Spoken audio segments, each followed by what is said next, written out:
I'm back at it again today. Today we are in Montgomery, Alabama. I am right this very second down at the riverfront. It is a beautiful day out today. This story today is going to be a true crime story, and it's interesting to say the least. There's a crazy love triangle, a shooting, a car crash, a possible police cover-up, and a fire, all in this story. This video today is the murder of guitarist or musician Andrew Lewis.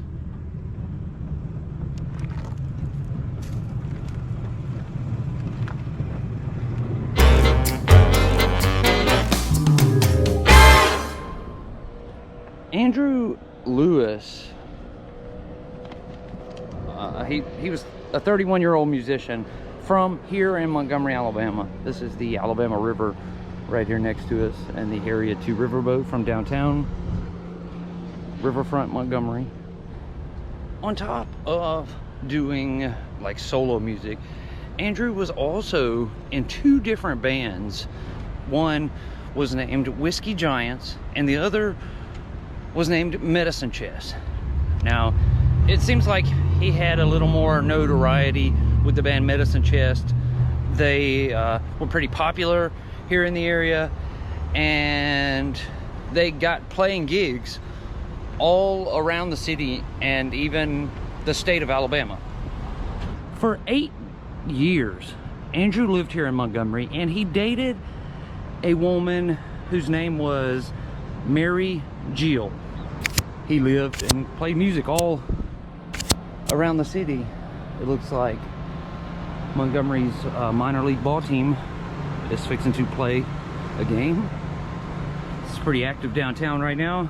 But in late 2015, December of 2015, Andrew broke it off with Mary Jill. He wanted to focus on his music and his career. My mother was the sound of thunder, lived for 27 years. She had lightning in her veins and prayers in her tears. And my father never forgave me for turning his heart to hate. He said the Lord never gives, He always takes away. Even after they split up, though, Andrew and Mary, they still saw each other occasionally, and they spoke often, just not as a couple anymore. On the evening of January the 16th of 2016, Andrew and his band, Medicine Chest, were scheduled to play a gig at a bar right here in a popular area where people come and hang out and drink, called The Alley. Earlier that day, before his concert, Andrew stopped by his parents' house. He needed to borrow their vehicle. It was a 1999 white Ford Explorer.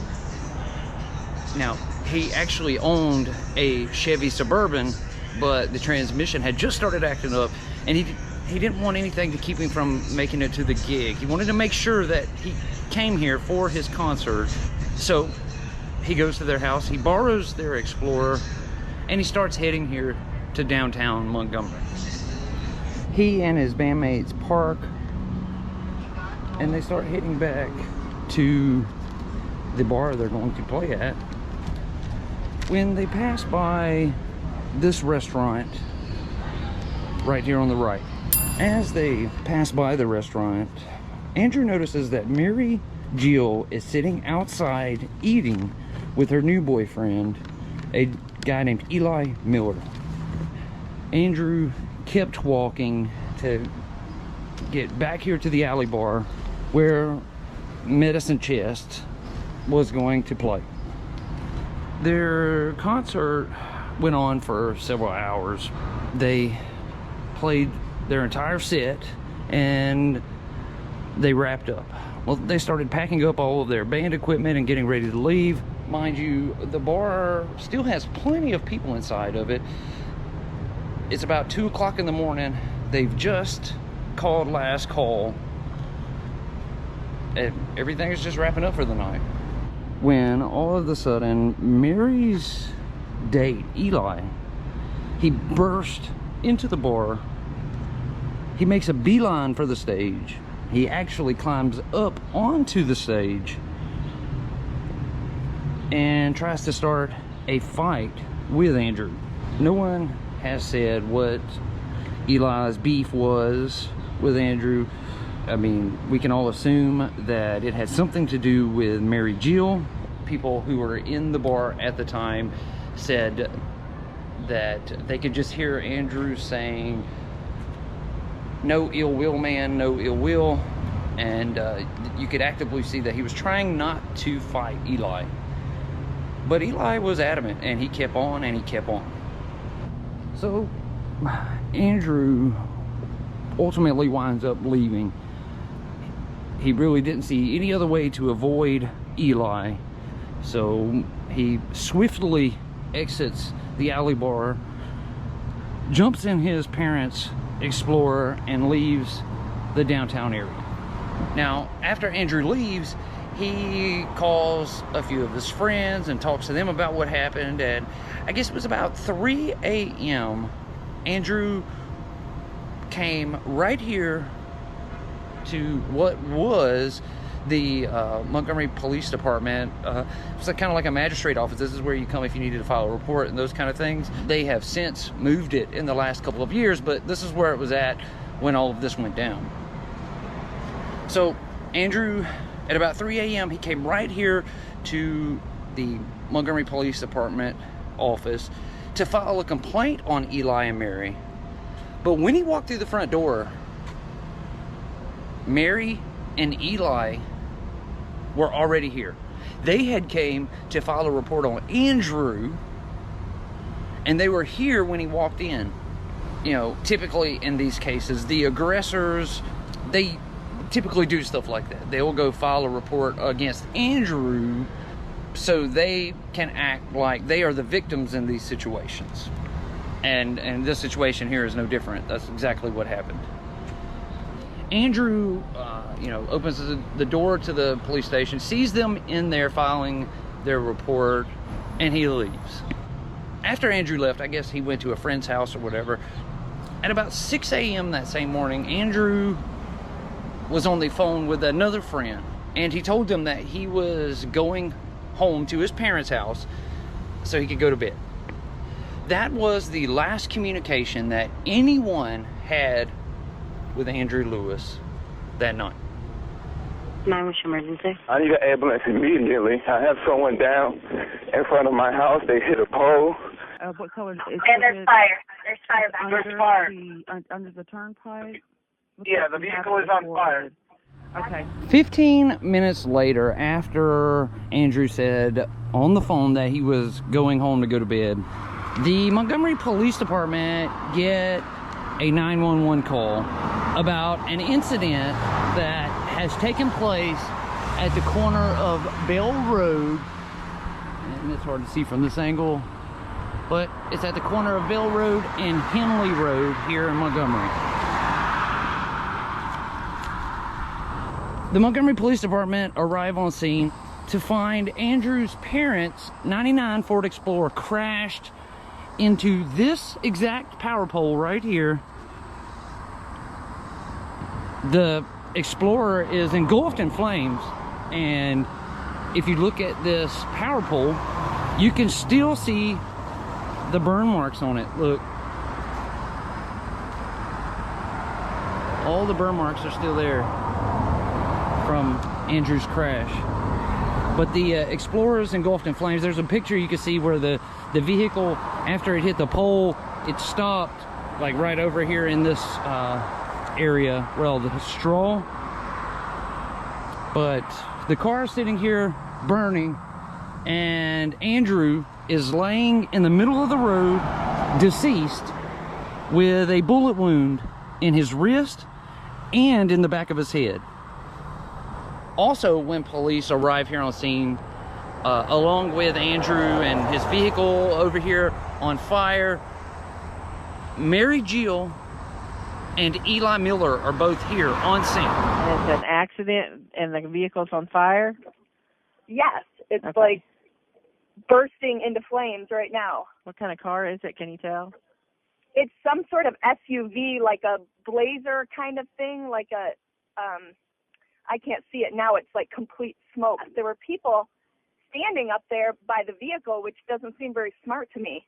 Okay. It looks like the truck, like, That's absolutely crazy that they haven't changed the pole. You can see all the burn marks in it everywhere. You can even see a chunk taken out of it right there from where Andrew's car probably hit it. That's wild. Really wild. Mary Jill and Eli Miller are both taken back to the police station for interviews.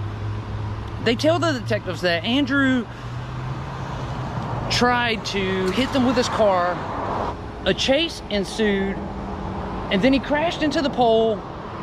His vehicle caught fire, but Andrew still came after him. This is what they're telling the police, that Andrew still came after him after all of that. So Eli had to shoot him in self-defense, shooting him in his wrist and in the back of his head. To this day, no one has been charged with the death of Andrew Lewis. Both Mary and Eli left from the police station that night and went home and have not been charged. Since the very beginning, things have kind of been weird when it comes to the police department's investigation. Right from the start, at about 2 p.m. the following day, well, the day of Andrew's death, that happened late in the middle of the night, but at 2 p.m. that day, the police go to Andrew's parents' house to notify them of his death. They told them about the chase and the wreck and Mary and Eli. Then the detectives tell them that Andrew was shot. Strangely, the police sarcastically ask the parents, "Can you guess who shot him?" Now, Andrew's parents say that it wasn't like them asking, "Do you know anyone that would shoot him?" or "Can you think of anyone?" That it was very sarcastic, very inappropriate or insensitive at that strange time to do that. After a few weeks of supposed investigating, the Montgomery Police Department classified the situation as a single car accident.